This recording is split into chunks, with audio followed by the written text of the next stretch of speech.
할렐루야.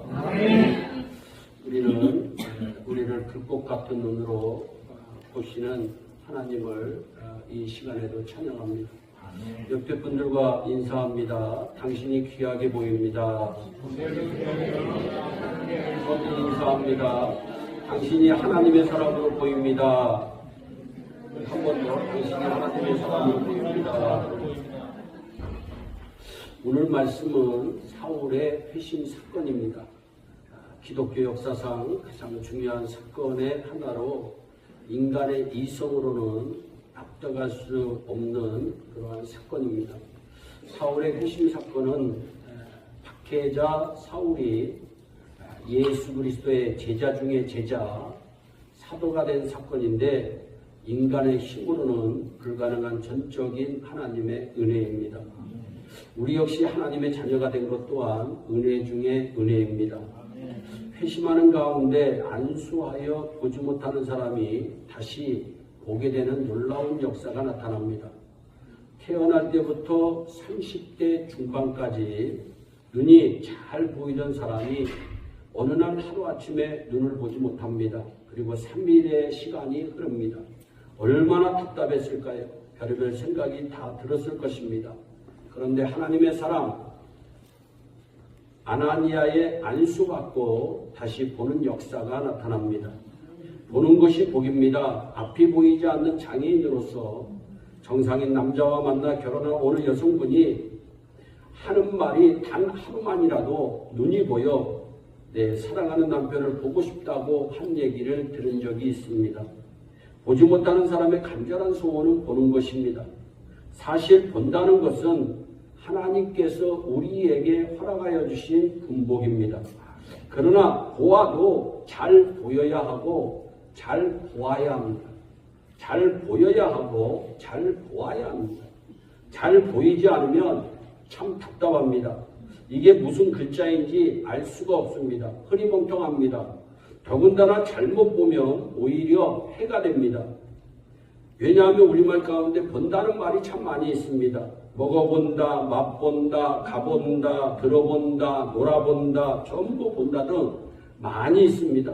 이것은 본다는 것이 단지 눈에 보는 것만을 이야기하는 것이 아니라 본다는 것이 느끼는 것, 판단하는 것, 분별하는 것, 생각하는 것, 경험하는 것, 깨닫는 것 등을 일컫는 말이기 때문입니다. 따라서 본다는 것은 대단히 중요합니다. 그 이유는 내가 어떤 눈과 어떤 시각으로 세상을 보느냐 하는 것이 어떻게 세상을 사느냐와 밀접한 관계가 있기 때문입니다. 어느 날 한 집사님이 새 옷을 입고 왔습니다. 어떤 사람은 하는 말이 아유 집사님 오늘 참 멋있네요. 그런데 어떤 사람은 아유 집사님 오늘따라 촌스럽네요. 여러분 보는 시각에 따라 사람은 다른 느낌을 받는 것입니다. 아들과 딸을 둔 어머니가 자녀들이 보고 싶어 LA에 살고 있는 딸네 집으로 갔습니다. 딸과 사이가 어머니를 반겨주었습니다. 밤늦게까지 밀린 얘기를 나누었는데 다음날 아침 어머니는 깜짝 놀랄 일을 보게 되었습니다. 딸은 자고 있는데 사위가 일찍 일어나 혼자 아침 식사를 해먹고 샌드위치를 싸가지고 출근하는 것입니다. 깜짝 놀랐습니다. 자기 딸을 아껴주는 사이가 얼마나 대견스럽게 보였는지 모릅니다. 내친 김에 어머니는 샌프란시스코에 있는 아들 집에 갑니다. 역시 아들과 며느리가 얼마나 반겨주는지 모릅니다. 다음날 아침 어머니는 다시 한번 놀랍니다. 며느리는 안 보이고 금이야오기야 받들어 키워서 미국 유학까지 시켰던 아들이 궁상맞게 제 손으로 아침을 지어먹고 샌드위치 싸들고 출근하는 모습을 본 것입니다. 그런 아들이 한없이 측은하고 한편 며느리가 몹시 괘씸하게 느껴집니다. 두 남자의 동일한 행동을 보고 어머니의 반응이 전혀 다릅니다. 두 사람의 행동을 보는 시각이 크게 달랐기 때문입니다. 우리는 이렇게 서로 다른 시각을 가지고 동일한 행동과 동일한 행동을 보면 다른 반응이 나타나게 되어 있습니다. 며느리는 남편에게 쥐어 살아야 한다고 얘기합니다. 딸은 남편을 휘어잡고 살아야 한다고 얘기합니다. 남의 자식이 어른에게 대드는 것은 아유 저 자식 저렇게 버릇이 없어서 되겠어. 자기 자식이 어른에게 대들 때에는 자기 주장이 뚜렷하다고 얘기합니다. 남이 민소매를 입으면 그래 다 벗고 다녀라 벗고 다녀 이렇게 얘기합니다. 내가 민소매를 입으면 어때 시원해 보이지 이렇게 얘기합니다. 왜 이러한 불합리한 모습이 나타날까요? 그것은 우리의 보는 시각이 다르기 때문입니다. 따라서 이 보는 게 얼마나 중요한지 모릅니다. 사울이 예수를 만나기 전에 보는 시각은 살인자였습니다. 살기가 등등한 사람이었습니다. 그런데 예수를 만나고 난 뒤에는 이 사람의 시각이 완전히 달라집니다. 사도행전 9장에서 다시 보고 모든 것을 새롭게 본 사람이 바로 사울입니다. 바울로 변한 사람입니다. 다시 보게 되었다는 것은 새롭게 되었다는 겁니다. 내가 생각하는 거, 말하는 거, 행동하는 것이 예수 보고 난 뒤에, 예수 만나고 난 뒤에, 예수의 음성을 듣고 난 뒤에 모든 것이 새롭게 되었다는 겁니다. 고린도후서 5장 17절의 말씀입니다. 그런즉 그리스도 예수 안에 있으면 새로운 피조물이라. 그리스도 예수를 만나면 새로운 피조물이 된다는 겁니다. 그리스도 예수를 만나서 예수 안에 있는 사람은 새로운 피조물이 되는데 이전 것은 지나갔으니 거기서도 보라 새 것이 되었다. 여러분 놀라운 역사가 일어나는 거예요. 예수 만나기 전 사울이 어떤 사람입니까? 예수 믿는 사람 핍박하고 죽이는 사람입니다. 사울은 기독교인들을 결박하여 투옥시키기 위해 대제사장으로부터 공문을 받아 다메섹으로까지 간 사람입니다. 그런데 다메섹으로 가는 도중에 부활하신 주님을 만나고 주님의 음성을 듣고 그의 삶이 완전히 바뀌어집니다. 9장 4절 말씀에 땅에 엎드려 들림에 소리가 나는데 사울아 사울아 네가 어찌하여 나를 핍박하느냐. 여러분 정오의 햇빛보다 더 밝은 빛 속에서 그는 예수님을 만납니다.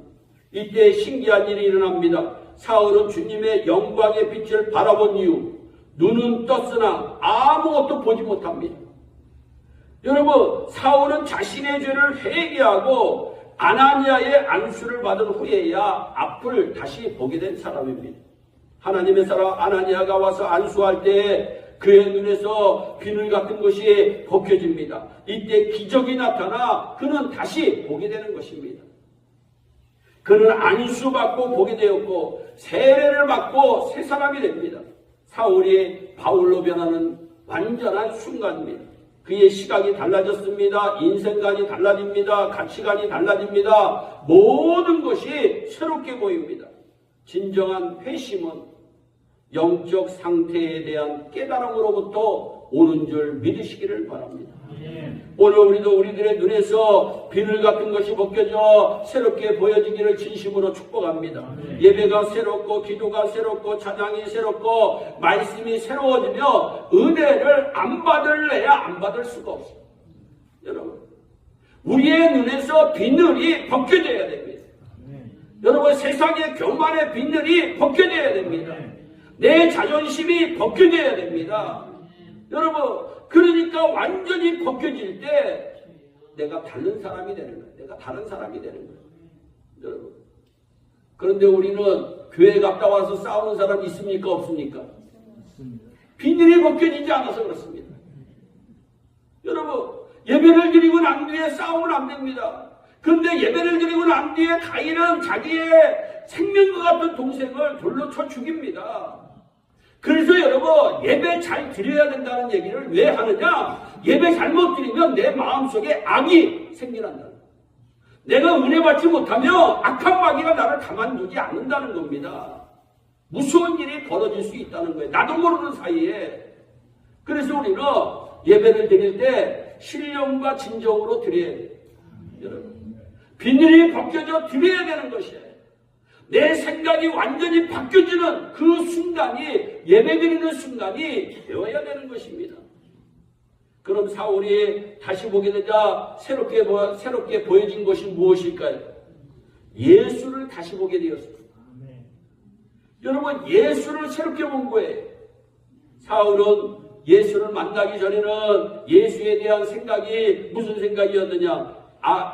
이 예수는 요셉의 아들, 그 천하디 천한 목수의 아들. 이렇게만 생각했어요.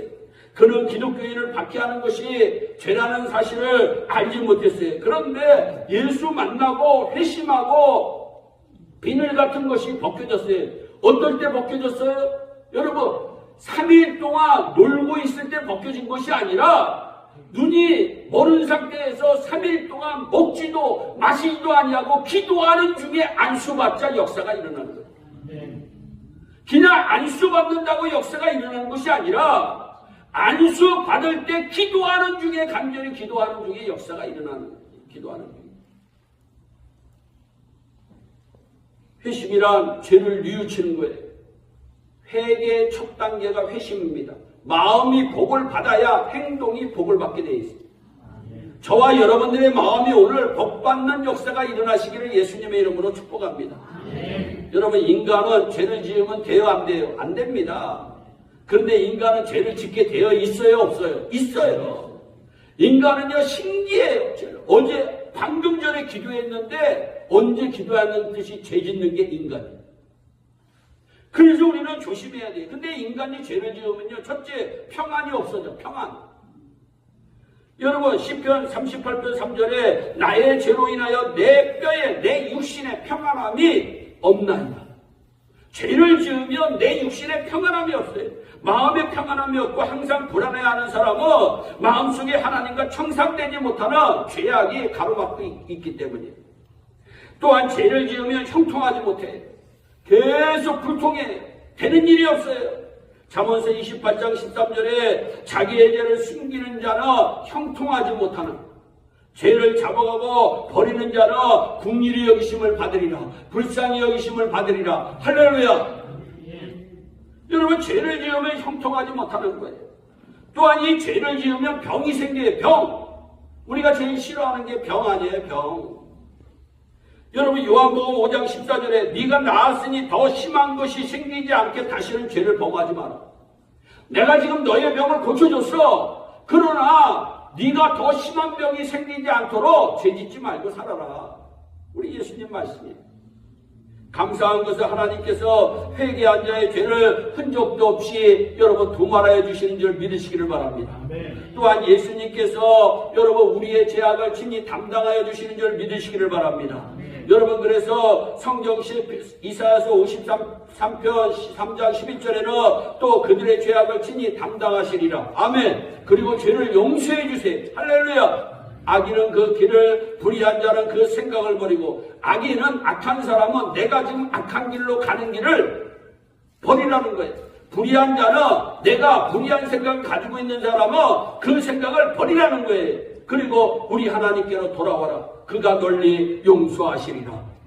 여러분, 우리 하나님이 용서해 주신다는 거예요.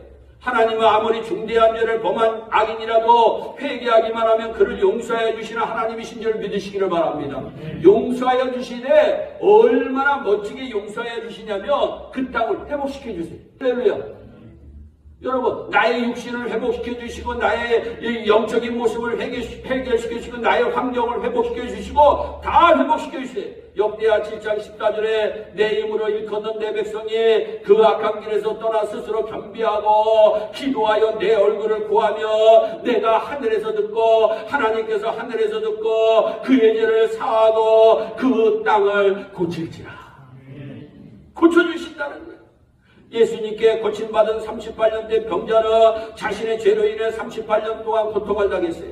이러한 죄를 회개할 때 마음의 평안이 있게 되고 하는 일마다 형통하게 되고 건강이 회복된 줄 믿으시기를 바랍니다.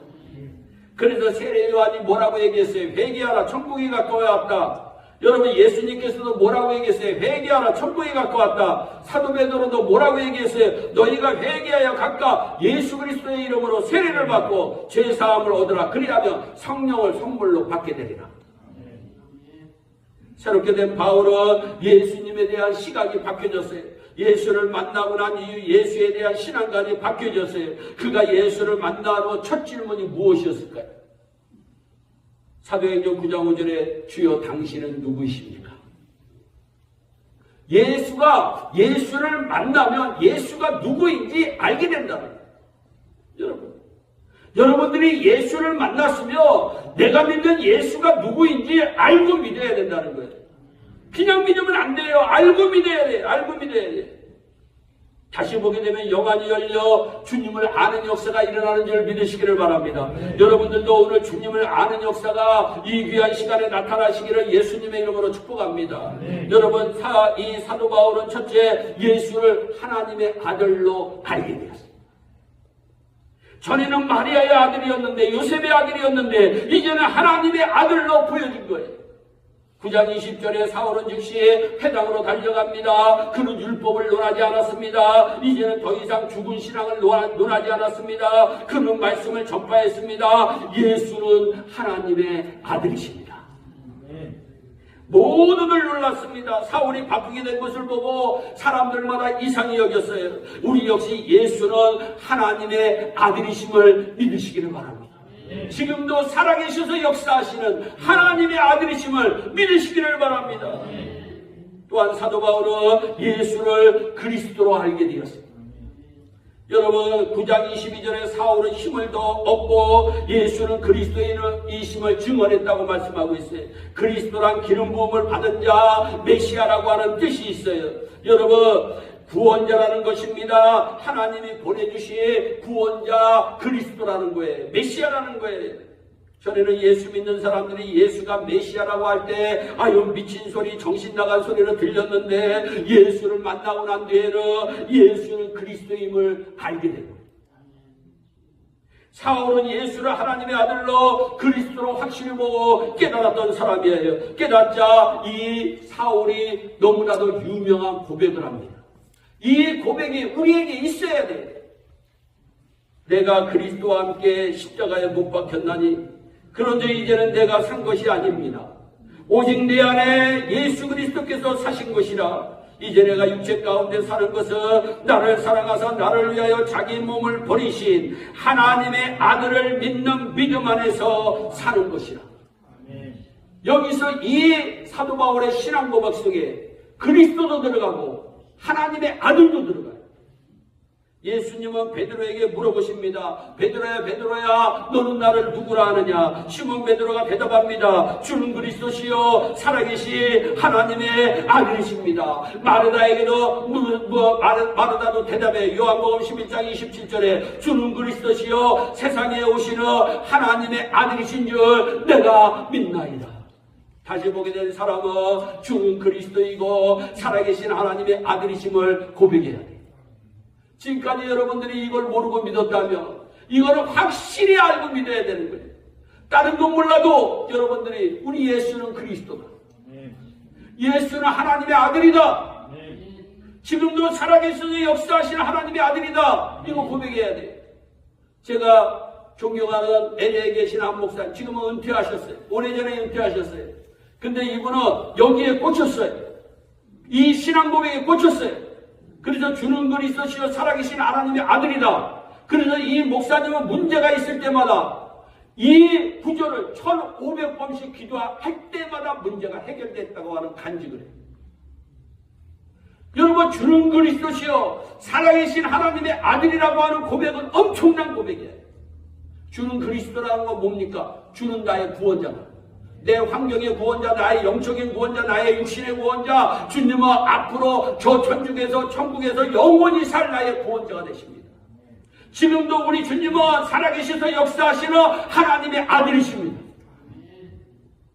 그 예수께서 우리에게 상 주시잖아요.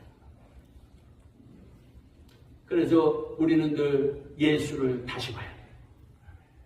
또한 사명을 다시 봐야 돼요. 다시 보게 되는 사울은 사명을 깨달아야 돼요. 자신의 사명을 깨달아야 돼요.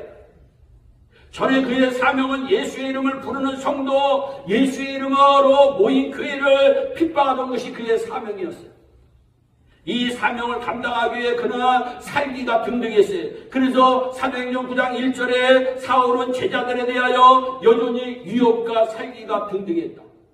사도행전 9장 13절에서는 그는 예루살렘에서 성도들에게 많은 해를 끼쳤던 자였다고 성경 스스로가 증거하고 있어요. 한마디로 교회를 핍박하고 교회를 힘들게 하고 성도를 괴롭힌 사람이 누구냐? 사울이었어요.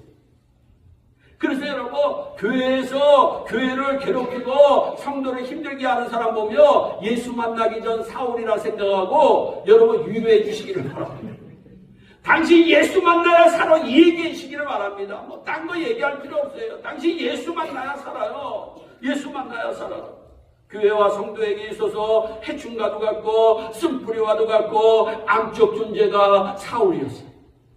그래서 사람들이 아유 저 암적 존재. 그래서 사람들은 사울을 만나면요 피해 다녔어요. 예수 믿는 사람이 사울을 보면요 무서워서 피해 다녔어요. 잡히면 어떻게 돼요? 잡히면 감옥에 들어가. 감옥에 들어가. 여러분 엄청난 일. 지금 여러분이 미국에서 트럼프 대통령이 되고 난 뒤에 불신자들이 여러분 두려움에 떨면서 산다고 그러잖아요. 언제 잡힐지 모르니까. 여러분 우리가 저는 막 도망치고 싶은 거예요. 그 사람 만나고 막 도망치고 싶은 거예요. 그런데 사울이 예수를 만나고 나니까 다시 보게 된 사울은 시각이 바뀌어지고 인생관이 바뀌어지고 가치관이 바뀌어지니까 180도 바뀌어졌어요. 여러분 이 양 바뀌어지려면 180도 바뀌어지시기를 바랍니다. 어떤 분들은 90도만 바뀌어져요. 90도. 어떤 분들은 45도만 바뀌어져. 이거 바뀐 거 아니에요. 여러분 왜 45도만 바뀌어졌으면 나머지는 아직까지도 세상으로 여러분 속해 있기 때문이에요. 180도가 바뀌어져. 180도. 완전히 바뀌어져야 되는 거예요. 그러면 두 번째 질문을 하잖아요. 사도 바울이. 얼마나 멋져요. 첫째, 당신은 누구이십니까? 두 번째, 사도행전 22장 10절에 주여 무엇을 내가 했으면 좋으리? 주여 내가 무엇을 하오리까? 우리는 늘 이걸 물어야 돼. 삶의 목적이 바뀐 사람, 예수를 전하는 사람으로 바뀌는데 주여 내가 무엇을 하오리까? 이 질문의 해답은 단 하나, 영혼 구원입니다. 영혼 구원이네. 이제는 교회를 위하는 사람, 성도를 위하는 사람으로 바뀌어져야 자신의 삶의 목적을 다시 바라보게 된 것입니다. 자기의 사명을 잘못 알고 살아갈 때는 말하는 거, 행하는 거, 움직이는 것이 모두 교회와 성도에게 해가 되는 것뿐이었어요.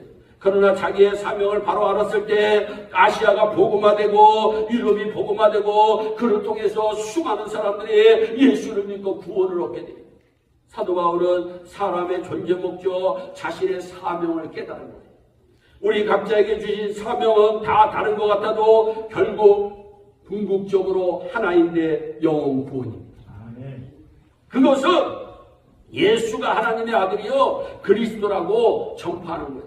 여러분들이 지금까지 살아오면서 나 때문에 예수 믿는 사람이 한 사람도 없다면 회개하시기를 바랍니다. 그거는 자기의 사명을 지금까지도 감당하지 못하고 계십니다.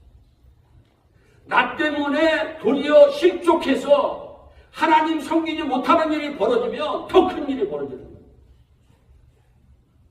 이거 굉장히, 근데 사람들은 쉽게 생각해요. 그냥 내가 교회만 다니면 천국 가는 것으로, 천국 안방에 딱 앉아있는 것으로 생각해요. 천만의 말씀입니다. 여러분 구원은 프리예요. 그러나 상급은 프리가 아닙니다. 상급은 반드시 내가 노력해야 합니다. 내가 노력해야 됩니다. 무슨 노력을 해? 영혼 구원. 예수님이 이 세상에 오신 목적이 뭐예요? 영혼 구원. 주는 그리스도시요 살아계신 하나님의 아들인데 너도 이 예수 믿고 정신 차려. 할렐루야. 네. 그러면 성령님이 그들을 정신 차리게 해주시. 사울처럼 눈이 멀게 될 수도 있어요. 여러분 3일 동안 눈이 안 보이게 될 수도 있어요. 여러분, 어떠한 일이 벌어질지 몰라요. 그래서 마가복음 16장 15절에 너희는 온 천하에 다니며 만민에게 복음을 전파하라. 디모데후서 4장 2절에 너는 말씀을 전파하라. 때를 얻든지 못 얻든지 전파하라. 여러분 전파하라고 얘기하고 있어요. 전파하라고. 여러분 그래서 저도 목사이지만 전도하려고 노력하는 것 중에 하나가 주님이 우리가 천국에서 물어보시는 것은 단 하나. 너 때문에 예수 믿는 사람이 몇 명이냐? 너 때문에 예수 믿는 사람이 몇 명이냐? 이거 반드시 묻습니다. 이거 반드시 물어요. 몰랑 퀴블리라고 하는 사람이 이런 얘기를 했어요. 길은 많다. 그러나 그 많은 길을 가보기에는 인생이 너무 짧다. 우리는 모든 것을 하도록 부름받지 않았어요. 우리에게는 모든 것을 다 할 수 있는 시간도 능력도 없어요. 하나님은 우리가 모든 것을 하기를 원하는 것이 아니라 내 사명을 깨달아 그 사명에 집중하는 것을 우리 하나님은 원하십니다. 하나님께서 우리를 통해 하고자 하시는 일에 우리 모두 집중해 보시기를 바랍니다. 어느 장로님이 저게 그러더라고요. 목사님, 우리 교회는 전도하는 교회, 선교하는 교회에 집중합시다. 할렐루야. 여러분, 우리 교회는 딴 것 못해도 전도하고 선교하는 교회. 그래서 우리 교회가 이 어려운 때, 우리 교회가 지금 얼마나 어렵습니까? 너무너무나도 어려워요. 그런데 여러분, 그래서 성경에 뭐라 하냐면 여러분이 잘 살고 있는데 교회가 어려우면 회개해야 됩니다. 성경에 그게 있어요. 여러분, 어찌 네가 그 마음을 가지고 사느냐? 주님의 교회가 풍성해야 돼. 주님의 교회가. 할렐루야. 왜? 주님의 교회가 일을 해야 되기 때문에 풍성해야 됩니다. 내가 주님의 일을 해야 되는데 누구를 통해서 할 수 있어요? 교회를 통해서 할 수 있는 거예요. 그래서 교회가 복을 받아야 돼요. 교회가 복을 받기 위해서는 성도가 복을 받아야 됩니다. 할렐루야. 성도가 복을 받아야 돼요. 성도들의 가정이 복을 받아야 돼요. 성도들의 산업이 복을 받아야 됩니다. 성도들의 자녀들이 복을 받아야 돼요. 그래서 이 어려운 때 우리 예일교회가 그래도 IT 여러분 성교에 집중할 수 있는 게 얼마나 감사한지. 할렐루야. 여러분 지난번에도 우리가 이제 그 방송 장비 모금했는데 지금까지도 들어와. 할렐루야. 여러분 자꾸 감동하는 사람이 있어야 돼요. 감동하는 사람들. 신앙의 감동이 우리에게 있어야 돼요. 왜? 여러분 젊은 사람보다 연세 있으신 분들이 더 충성해야 됩니다. 왜? 주님 만날 날이 객관적으로 보면 여러분 더 빠르기 때문이에요. 그런데 우리는요 연세가 들면요 더 노쇠해져요. 영적으로 신앙적으로 노쇠해져요. 여러분 다시 우리가 힘을 써야 됩니다. 할렐루야. 여러분 다시 자기의 사명을 깨달아야 됩니다. 그래서 다시 일어나야 돼요. 그러면요 마음의 평안이 찾아와. 할렐루야. 기쁨이 찾아와. 여러분 정말 내가 아무것도 가진 게 없어도 주님 한 분만으로 만족하면서 살아. 신나게 살 수가 있는 거예요. 사람들은 돈 얘기하고 명예 얘기하고 권력 얘기하고 세상 얘기하지만 나는 예수 얘기만 해도 좋아. 할렐루야. 그 역사는 다시 보게 될 때 일어나는 줄 믿으시기를 바랍니다. 우리 그래서 오늘 예배를 드리고 난 뒤에는 다시 보게 되는 눈으로 여러분 우리 성도들을 바라보시기를 예수님의 이름으로 축복합니다. 다시 봐야 돼요. 사랑하는 성도 여러분, 기독교인들을 밖에 있던 사울이 회심하여 이방인의 사도로 변화되어 복음의 증인이 되었듯이 이 감사의 달 마지막 주 주님이 누구신지 그 주님 안에서 내가 무엇을 해야 하는지 주님의 교회에서 내가 무엇을 해야 하는지 발견하는 놀라운 복이 임하시길 주님의 이름으로 축원합니다. 기도하겠습니다. 사랑하는 하나님 아버지, 다시 보게 되는 역사가 일어나게 하시옵소서. 새롭게 보는 역사가 일어나게 하여 주시옵소서. 조금만 더 사랑하게 하시옵소서. 조금만 더 감사하게 하시옵소서. 조금만 더 격려하게 하시옵소서. 조금만 더 배려하게 하시옵소서. 조금만 더 주님을 향한 열정으로 똘똘 뭉치는 우리 예일의 온 성도들이 되어줄 수 있도록 복을 내려 주시옵소서. 감사하고 예수님의 이름으로 기도하옵나이다. 아멘.